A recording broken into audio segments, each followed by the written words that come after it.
I'm going into a system that has pretty much promoted the same kind of people for years, and here I am trying to change that. My name is Sarah M. Pennington. I was diagnosed with trichotillomania when I was 11 years old. Trichotillomania is a compulsive hair pulling disorder. It also goes along with skin picking and nail biting. I guess nail biting is the best and most common way of explaining it. By the middle of 8th grade, I had a pretty noticeable bald patch on my head, so I started wearing headbands and hats and wigs. I hid it from everyone. When I got to 10th grade, I started missing a lot of days of school. I knew that I was struggling and I wanted help.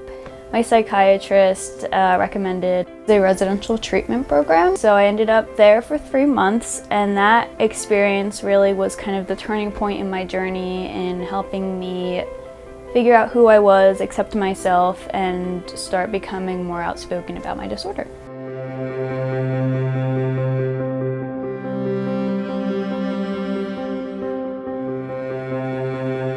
What's a BFRB?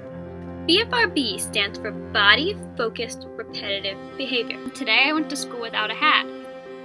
That's huge! I've never done that before. Way back when, and I was like, I don't know, like 11-ish, I did a couple of pageants, and then when I started having noticeable bald patches, I stopped, and that was the end of that.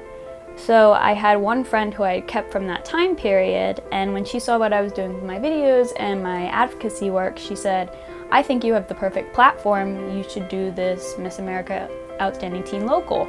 2 weeks later, I was competing. I had short hair and I was different, and so I could be the best person in the pageant, but if they didn't agree with my look, they didn't agree with my story and my beliefs, then I had no chance. And so it's hard for me to set realistic expectations. It's been a great experience because it gives me so many opportunities to share my story. I advocate for mental health because I've been through lots of therapists, lots of programs, and that's actually one of my conditions is my hair loss disorder. It's a mental health condition. It's not about looking pretty or like wearing a crown like, ooh, I'm so fancy. It's about me having the opportunity to use the crown as a microphone to share who I am and why I feel that other young people should embrace themselves, flaws and all. There are so many people who are just like you in this world. You are not alone, and we are here to support you. It's been so crazy for me because I never expected to be able to get to this point.